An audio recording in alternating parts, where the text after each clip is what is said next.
Hello, bienvenue sur cette chaîne YouTube où aujourd'hui on va parler de la physiologie de l'accouchement. Moi je suis Abigail, une doula qui accompagne les naissances à domicile. Donc qui veut dire accouchement à domicile veut dire accouchement 100% physiologique. Donc je suis une grande passionnée de la physio de l'accouchement, vraiment. Et aujourd'hui j'ai décidé de vous en dédier une vidéo complète. Donc la physiologie de l'accouchement. On va commencer par dire que l'accouchement, la naissance, l'enfantement, c'est un processus qui est 100% naturel et physiologique, qui ne nécessite aucune aide, aucune intervention. C'est un processus 100% physiologique, tout autant que d'aller aux toilettes et tous les autres réflexes, comme par exemple vomir. Donc il faut savoir qu'on n'a absolument rien à faire et on a juste à laisser faire. Dans certains cas, mais qui est effectivement un faible pourcentage, dans certains cas on va avoir besoin effectivement d'intervention, de la médecine moderne, c'est super. Mais ce qu'il faut savoir, c'est que aujourd'hui, on ne connaît plus vraiment la physiologie de l'accouchement. 90% je crois des accouchements sont médicalisés, ce qui fait que la médicalisation entraîne la surmédicalisation et on arrive à des accouchements où on a besoin de beaucoup d'interventions médicales pour qu'un enfant puisse naître. Donc si votre choix est d'avoir un accouchement médicalisé mais que vous avez toutes les infos et que vous faites un vrai choix éclairé, vous dites un vrai oui, que vous souhaitez avoir cet accouchement, c'est totalement ok. C'est juste que nous ici, on va parler des femmes qui souhaitent un accouchement physiologique et je vais pouvoir expliquer la physiologie de l'accouchement et qu'est-ce qu'on peut mettre en place. Je fais juste une petite parenthèse par rapport à ça parce que je vous dis que c'est bien de faire des choix éclairés, mais évidemment pour faire des choix éclairés, on a besoin d'avoir toutes les connaissances. Et très souvent, on accepte des interventions médicales parce qu'on n'a pas toutes les infos et qu'on nous dit seulement c'est bon pour vous et votre bébé. Sauf que chaque intervention, si minime soit-elle, a des conséquences et il y a du bon et il y a du moins bon évidemment. Mais ça, c'est à vous de juger ce qui est nécessaire ou pas pour vous à ce moment-là. Donc c'est pour ça que c'est important de se renseigner en amont, de comprendre tout ce qui peut nous être proposé pour accepter ou non au moment venu. Parenthèse fermée. Donc comment se passe un accouchement physiologique ? Le corps commence à se préparer bien avant le jour J de l'enfantement, évidemment. Et plusieurs semaines en avance, on va commencer à avoir tout notre corps qui va tout mettre en place pour que bébé puisse naître. Bébé va aussi se mettre en place et nous, on va avoir plein de changements physiques, physiologiques qui vont se faire au niveau des hormones, ce qui va apporter encore une nouvelle réalité dans le corps. Et très souvent, donc si vous êtes en fin de grossesse, vous me direz si c'est vrai, ou si vous avez souvenir de vos anciennes fins de grossesse, vous me le direz aussi. Mais en général, dans les derniers jours ou dernières semaines avant d'enfanter, on a une baisse de morale, vraiment. Et c'est hyper beau à voir parce que très souvent, quand on commence à se ramollir émotionnellement, donc on sent qu'on est beaucoup plus fragile émotionnellement, on n'a pas trop le moral, on n'a pas envie de faire grand chose, on est fatigué, on en a marre d'être enceinte, clairement. À la fin, en général, on en a marre d'être enceinte. Et quand on arrive vraiment dans ce mood général où on n'est pas en forme, ça là, ça annonce vraiment l'enfantement qui arrive. Donc si on se ramollit émotionnellement, le col se ramollit aussi. C'est vraiment lié, donc retenez ça. Et donc on ne sait toujours pas à l'heure d'aujourd'hui, ce qui fait que le travail va se mettre en route et que l'enfantement va avoir lieu. On pense que c'est le bébé qui envoie un signal au corps de la maman en disant « Ok, c'est bon, je suis prêt, on peut y aller ». Mais c'est pas encore totalement sûr, il y a plein de mystères autour de ça et franchement c'est très bien comme ça aussi. Mais une fois que le travail va vraiment se mettre en route, on va avoir deux hormones principales. Enfin, c'est un très beau cocktail d'hormones évidemment, mais on va avoir deux hormones principales qui vont faire leur job. On va avoir l'ocytocine qui va venir en pulsation, qui va donner un rythme aux contractions. Et en fait, en réponse à l'ocytocine, magie du corps, on va avoir les endorphines. Donc si on ne perturbe pas le processus physiologique de l'accouchement, on va avoir l'ocytocine qui va venir et en réponse les endorphines.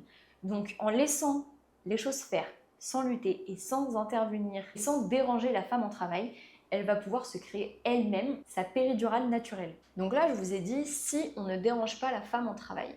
Donc en fait, qu'est-ce qu'il faut vraiment pour que la femme en travail puisse laisser les choses faire sans être perturbée? La chose numéro 1, pour que le travail se passe bien, c'est que la femme qui enfante doit se sentir en sécurité. Peu importe les conditions dans lesquelles on enfante, il faut qu'on se sente en sécurité. Donc vous devez enfanter dans le lieu où vous vous sentez la plus en sécurité. Donc vous avez besoin de sécurité, vous avez besoin d'intimité. Si vous vous sentez observé dans tous les sens avec des grandes lumières, c'est sûr et certain que ça va forcément entraver le processus physiologique de la naissance. Vous avez besoin d'obscurité aussi, qui va dans le même mood. Et puis vous avez besoin de chaleur et d'amour. Vous avez besoin de vous sentir comme dans un petit cocon où il fait chaud, où vous vous sentez bien, où la lumière est tamisée, où vous ne vous sentez pas agressé surtout. Et vous avez besoin de personnes de soutien, de vrai soutien, qui vous apportent cette chaleur mais beaucoup plus énergétique. Et vous avez besoin de ressentir cet amour pour vraiment vous accompagner dans ce processus physiologique. Ou parfois, vous avez même besoin d'être totalement seul et c'est OK. Vous devez vous adapter à vos besoins sur le moment venu. Je vais vous expliquer quelque chose. Je pense que vous avez déjà entendu des récits de femmes qui vous disaient, par exemple, j'avais des contractions hyper régulières, toutes les 2 minutes, du coup je suis partie à la maternité et quand je suis arrivée à la maternité, plus rien, j'avais plus aucune contraction, du coup j'ai monté les escaliers pendant plus d'1 heure, j'ai marché dehors et le travail il s'est jamais remis en route et du coup, bon, ocytocine de synthèse, etc. etc. Ça, c'est un peu le schéma typique parce que si justement on arrive et qu'à partir de ce moment-là, on ne se sent pas en sécurité pour X raisons, on se sent trop observé, évalué et presque agressé parfois, tous les petits voyants vont se mettre au rouge et dans le subtil, on va clairement dire à votre corps stop, stop, stop, c'est pas le moment, bébé ne peut pas naître dans ces conditions. Je vais vous faire un parallèle avec quelque chose de beaucoup plus primitif, si on revient en arrière. On va prendre l'époque de la préhistoire. Une femme qui va pour enfanter, elle va se mettre dans un endroit sécure, dans l'obscurité, donc elle va sûrement aller dans sa grotte, où elle se retrouve dans le noir, où elle sait que personne ne va pouvoir venir la déranger, où elle est en sécurité, où elle va pas se faire attaquer. Et donc voilà, le travail se met en route, elle y est, tout va bien. Et puis là, il y a un animal hyper dangereux qui débarque et d'un coup, elle se sent attaquée, agressée, en risque de mort, clairement. Eh bien, l'intelligence divine du corps va tout arrêter. Le travail va s'arrêter et elle va pouvoir fuir, courir. Et à partir du moment où elle se retrouvera de nouveau en sécurité dans un nouveau lieu ou peu importe, et bah hop, le travail va reprendre et la naissance va pouvoir débouler par la suite. Donc ça, c'est quelque chose de vraiment important à comprendre, même si ça nous embête parce que le travail s'arrête, du coup on médicalise, oui ça nous embête et dans notre conscient, on n'a pas du tout envie que ça arrive. Mais il faut comprendre que ça, c'est une intelligence divine du corps. Et si le corps fait ça, c'est qu'il scanne que l'environnement n'est pas sécure pour faire naître notre bébé à ce moment-là. Donc pour résumer, on a besoin de se sentir en sécurité, on a besoin de chaleur, on a besoin d'intimité et d'obscurité. Maintenant, attardons-nous un petit peu sur le bébé. Il faut savoir que pour le bébé, c'est vraiment pas rien de naître et de sortir de son milieu aquatique pour arriver sur Terre, ici, dans notre environnement aérien. Il faut quand même poser une conscience dessus parce que très souvent, je remarque qu'on oublie pas mal les bébés. C'est quelque chose d'assez fou, voire une des choses les plus folles qu'on a à vivre dans notre vie quand même, de naître. Donc on passe d'un milieu aquatique, comme je le disais, où on était nourri en continu, on ne ressentait pas cette sensation de faim, on ne ressentait pas le froid, puisque la température était toujours la même. On n'a jamais vu de lumière, on n'a jamais entendu de son autre que ce qu'on entendait en étant dans le ventre de notre mère. On n'a jamais ressenti le toucher sur notre peau. Et donc là, il va y avoir ces contractions qui vont commencer, qui vont aider bébé à être poussé vers l'extérieur, donc bébé qui va passer par le vagin, qui va être hyper serré pour enfin naître. Faut se dire que pour le bébé, c'est quelque chose quand même, c'est vraiment quelque chose. Et là, tout est nouveau, il doit prendre sa première respiration, et d'un seul coup, il s'en est touché, il sent du froid. Quelques heures après, il va commencer potentiellement à sentir une sensation de faim, des inconforts qu'il ne connaissait pas. Donc voilà, je parle de ça, c'est juste pour pouvoir poser une conscience là-dessus, et pour pouvoir accompagner votre bébé du mieux possible dans ce changement qui est fort important. Et donc, pendant l'accouchement, vraiment, il y a une communication très subtile entre le corps du bébé et le corps de la maman. Et ça reste un mystère encore absolu. Mais c'est vraiment, encore une fois, une intelligence absolument divine. Je vous donne juste un exemple qui va illustrer un peu tout ça. Donc, on pense évidemment que c'est le bébé qui envoie un signal à la maman pour dire que « Ok, mes poumons sont prêts, c'est bon, je peux naître, je peux sortir, donc on peut mettre le travail en route. » Et il y a un autre détail aussi qui est absolument fascinant. C'est qu'en général, je pense que vous le savez, mais quand bébé lâche du méconium alors qu'il est encore à l'intérieur, en général, c'est qu'il va pas très très bien et qu'il aimerait naître assez rapidement. Et ce qui est fascinant là-dedans, c'est que dans le méconium, il y aurait de l'ocytocine. et à l'intérieur des parois de l'utérus, il y aurait des récepteurs d'ocytocine. Et donc rien que ça, c'est absolument fascinant à comprendre que si bébé justement lâche du méconium et qu'il veut nous faire comprendre que là il aimerait bien naître parce que ça va pas trop, il faut que la naissance accélère, eh bien l'utérus va pouvoir capter cette ocytocine là et du coup envoyer plus de contractions pour faire naître plus rapidement bébé. Et donc il y a encore plein de mystères autour de ça. Je vous donne juste cet exemple là pour que vous compreniez à quel point il y a une communication très subtile qui est d'une intelligence folle et que tout ça c'est très fragile et très facilement perturbable. Donc tout ce qu'on va pouvoir mettre en place pour protéger ce processus physiologique de la naissance est très important parce que on peut mettre des bâtons dans les roues de ce processus très facilement, vraiment. Et ce qui est aussi impressionnant à comprendre, c'est que bébé, il n'a pas besoin de réfléchir pour savoir ce qu'il doit faire. Il sait exactement les mouvements qu'il doit faire pour naître. Et ça, je trouve ça absolument dingue. Nous, on aime bien tout comprendre, on a besoin de cours de préparation à l'accouchement, on a besoin de comprendre parfaitement bien la physiologie de la naissance, mais en fait, eux, ils n'ont absolument rien besoin de savoir et ils savent ce qu'ils ont à faire au plus profond d'eux, c'est très instinctif, primitif, et ils savent. Et puis ils sont là, ils tournent, ils fléchissent leur tête, ils font des rotations, ils descendent, après ils défléchissent leur tête, ils retournent pour pouvoir passer l'épaule dans le bon sens, etc. Enfin, vraiment, je trouve ça fascinant. Et donc c'est important pour moi, je pense, de vous dire que vous pouvez puiser là-dedans et essayer de vous connecter à votre bébé, à sa sagesse, vraiment, parce qu'ils ont une sagesse qui est juste divine, encore une fois. Donc connectez-vous à leur sagesse, essayez de puiser là-dedans et dites-vous, dans tous les cas, même si moi, à un moment donné, j'ai l'impression de ne plus y croire, j'ai la sensation que je ne vais plus y arriver, eh bien je fais confiance à mon bébé parce que lui, il sait exactement ce qu'il a à faire. Donc connectez-vous à votre bébé, vous êtes vraiment deux à le faire, vous n'êtes absolument pas seul. Connectez-vous à lui, il va vous guider, faites-lui confiance. Et c'est même lui parfois qui peut vous dicter les positions que vous avez besoin de prendre pour l'aider, lui, à pouvoir se hisser à travers votre bassin et pour naître. Et je pense pour le coup que c'est vraiment intéressant aussi de comprendre quels sont exactement ces mouvements que bébé va effectuer. Parce que comme ça, c'est plus facile de se connecter à lui et de savoir exactement qu'est-ce qu'il est en train de faire, à quel moment, pour ensuite pouvoir débrancher son néocortex et se laisser aller dans la danse de la naissance avec son bébé. Et puis évidemment, on ne peut pas parler d'accouchement physiologique sans parler de potentielle douleur, parce qu'en général, c'est quand même ça qui fait peur. Et donc il y a quelques jours, j'ai organisé un atelier qui était 100% gratuit pour aider justement les femmes à délier toutes leurs peurs autour de l'accouchement.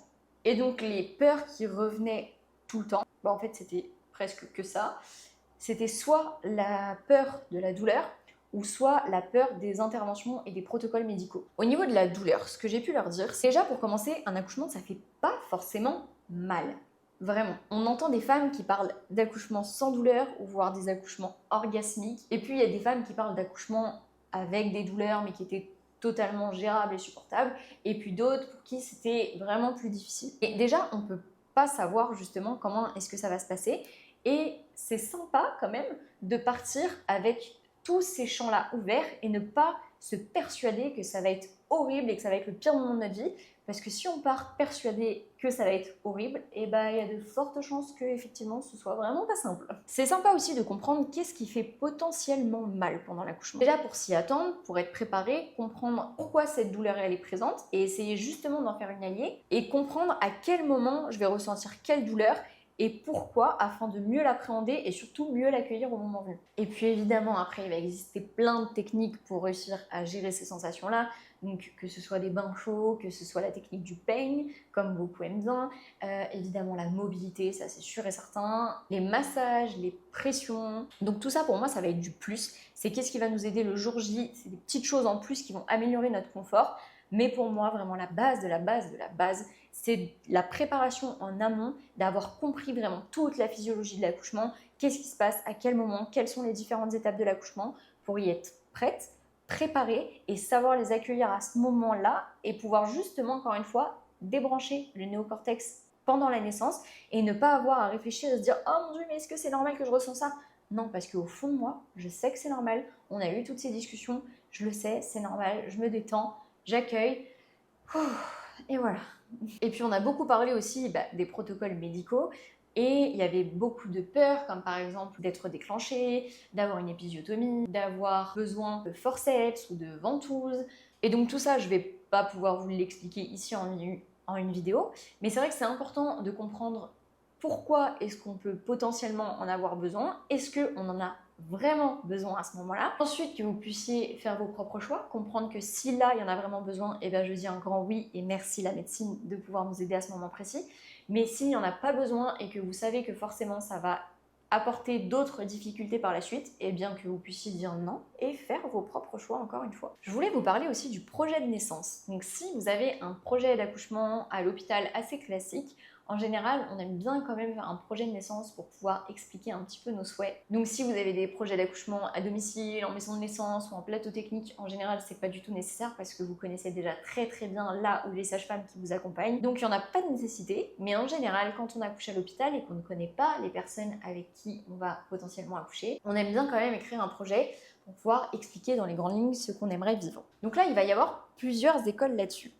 Il va y avoir plutôt une école qui va dire les projets de naissance, ça sert à rien dans tous les cas, on les lit pas, ou alors justement on se fait un peu prendre en grippe quand on arrive avec notre projet d'accouchement physio, parce que c'est vrai qu'en général, ils n'ont pas trop l'habitude des projets d'accouchement physio, ça met dans une position un peu inconfortable. Où il va y avoir une autre école où justement on apprécie faire des projets de naissance parce qu'on aimerait bien que nos choix et nos souhaits soient respectés et donc écrits pour avoir une trame. Donc si vous souhaitez écrire un projet de naissance, je vous conseille de ne pas faire un projet de naissance trop directif avec des choses très précises comme des ordres. Parce que là forcément ça va pas forcément plaire et le but c'est pas que vous soyez justement pris en grippe. Je vous conseille de faire un projet de naissance assez bref, mais qui explique justement que vous aimeriez vivre votre accouchement de façon la plus physiologique possible et n'en dites peut-être pas trop, à part quelques détails qui pour vous semblent importants. Par exemple, n'écrivez pas j'aimerais boire et manger pendant mon accouchement. Ça, on s'en fout, vous buvez, vous mangez, vous n'avez rien à demander à personne, vous faites votre vie. N'écrivez pas non plus j'aimerais bouger, être mobile,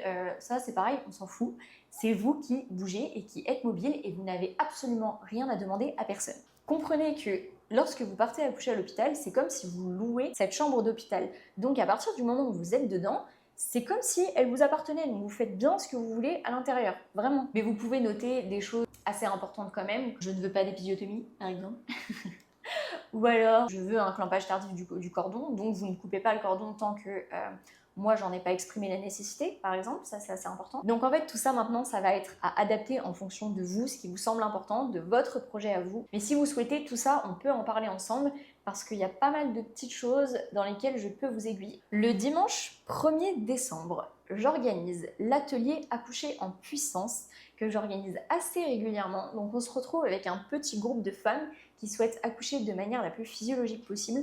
Et pendant 2 heures, ensemble, on voit de A à Z la physiologie de l'accouchement. Donc on comprend parfaitement quel est le processus physiologique.